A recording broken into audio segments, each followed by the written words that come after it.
জিডির copy সেখান থেকে উদ্ধার করি, যেখানে কাবুল নিজে বর্ণনা দিয়েছেন তিনি কিভাবে বৈষম্য বিরোধী ছাত্র আন্দোলন দমনের জন্য অস্ত্র ব্যবহার করে তাদের উপর গুলি। আপনারা ইতিমধ্যে জেনেছেন গত 22 সেপ্টেম্বর আমাদের উত্তর পশ্চিম থানা ও সেনাবাহিনীর যৌথ অভিযানে আমরা উত্তরার একটি বাড়ি থেকে নগদ 1,16,45,500 টাকা, বিপুল পরিমাণ বৈদেশিক মুদ্রা, বেশ কয়েকটি 6 থেকে 7টি দেশের মুদ্রা, 2টি প্রাইভেট কার সহ আমরা 3 জনকে গ্রেফতার করেছি। গ্রেফতারকৃতরা আছেন শাহজাদা খান সাজ্জাদ, মোহাম্মদ তৌজিদুল ইসলাম ও মোহাম্মদ সাইফুল ইসলাম। এবং এটা হচ্ছে আমাদের ইতিপূর্বে একই মাসের 16 তারিখে আমরা একটা অভিযান পরিচালনা করি। সেই অভিযানের সিকুয়াল ছিল হচ্ছে এই অভিযানটা। সেই অভিযানে আমরা, আপনারা জানেন যে এমপি নাজমা বেগম আছে, ওনার ভাই কাবুল, গোপন সূত্রে আমরা জানতে পারি ওনার কাছে পুলিশের ব্যবহৃত ইকুইপমেন্ট ও অস্ত্র রয়েছে। এবং এই বিষয়টা আমরা জুলাই বিপ্লব বা বৈষম্য বিরোধী ছাত্র আন্দোলনে যে নিহত হয়েছেন, আহত হয়েছেন, সেটার যে আমরা এভিডেন্স কালেক্ট করছিলাম, ডিজিটাল এভিডেন্স, সেই কালেকশনের অংশ হিসেবে আমরা কিছু ভিডিও অ্যানালাইসিস করে আমরা দেখতে পাই যে পুলিশের ব্যবহৃত বিভিন্ন ওয়াকিটকি, তারপর ব্যাটন, অস্ত্র, এগুলো ব্যবহার করে বৈষম্য বিরোধী ছাত্র আন্দোলন দমনের চেষ্টা করছেন। সেখানকার অ্যানালাইসিস থেকে আমরা 16 তারিখের অভিযানটা করি এবং সেখান থেকে আমরা পুলিশের ব্যবহৃত 5টি ব্যাটন, পুলিশের জ্যাকেট, তারপর ওয়াকিটকি এবং খেলনা সদৃশ অস্ত্র, অস্ত্রের লাইসেন্স এবং গুলি উদ্ধার করি। পাশাপাশি আমরা একটা জিডির কপি সেখান থেকে উদ্ধার করি, যেখানে কাবুল নিজে বর্ণনা দিয়েছেন তিনি কিভাবে বৈষম্য বিরোধী ছাত্র আন্দোলন দমনের জন্য অস্ত্র ব্যবহার করে তাদের উপর গুলি বর্ষণ করেন।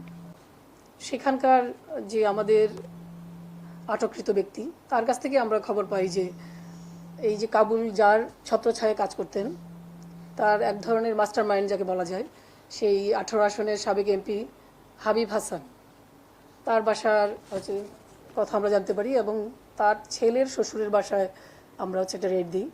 আমরা জানতে পারি যে ওখানেই তার ব্যবহৃত বিভিন্ন জিনিসপত্র লুকায়িত ছিল এবং সেই বাসায় রেড দিয়ে আমরা এই জিনিসগুলি উদ্ধার করি এবং আমরা এই সংক্রান্ত মামলা দায়ের করি এবং আমরা তদন্তে ধারা অব্যাহত রেখেছি।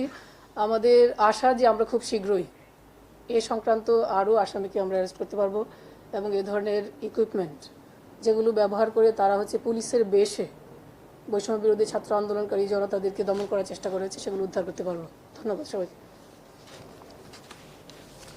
রাজধানীর উত্তরায় ঢাকা 18 আসনের সাবেক সংসদ সদস্য এমপি মোহাম্মদ হাবিব হাসানের ছেলে আবির হাসান তামিমের শ্বশুরবাড়িতে যৌথ বাহিনী অভিযান চালিয়ে 1,16,00,000 টাকা ও বিপুল পরিমাণ বিদেশি মুদ্রাসহ 3 জনকে গ্রেপ্তার করেছে।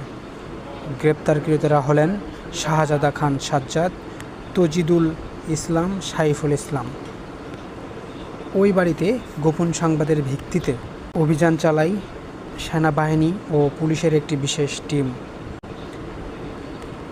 উত্তরার Hossain and Hossain associate office সাবেক মহিলা এমপি নাজমা আক্তারের ভাই এবং আওয়ামী লীগ এর উপকমিটির শিল্প ও বাণিজ্য বিষয়ক সম্পাদক মাহবুব হাসান কাবুলের বলে জানা গেছে।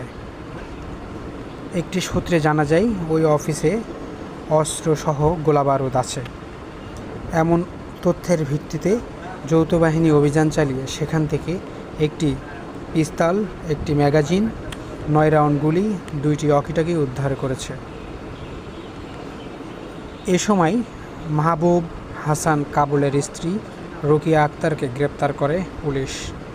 গ্রেপ্তারকৃত আসামিকে জিজ্ঞাসাবাদে জানা যায় পুলিশের জ্যাকেট, পুলিশের অস্ত্র মোহাম্মদ হাবিব হাসান সাবেক সংসদ সদস্য 18 হেফাজতে আছে। এ তথ্যের ভিত্তিতে গত 22 সেপ্টেম্বর বাংলাদেশ সেনাবাহিনীর একটি টিম উত্তরা পশ্চিম থানার একটি বিশেষ টিমের সমন্বয়ে ওই বাসায় অভিযান পরিচালনা করা হয়। সেখান থেকে বিদেশি মুদ্রা ও অস্ত্র উদ্ধার হয়। প্রাথমিক জিজ্ঞাসাবাদে গ্রেপ্তারকৃতরা জানায় বুলেটপ্রুফ জ্যাকেটগুলো পলাতক আসামি এমপি হাবিব হাসান ও তার ছেলে আবির হাসান গত 5 আগস্ট এর পূর্বে বৈষম্যবিরোধী ছাত্র আন্দোলনে বিভিন্ন সময় ব্যবহার করেছিলেন। এছাড়াও অভিযান পরিচালনাকৃত বাড়িটি হাবিব হাসানের ছেলে আবির হাসানের শ্বশুরবাড়ি বলেও জানা যায়। গ্রেপ্তারকৃত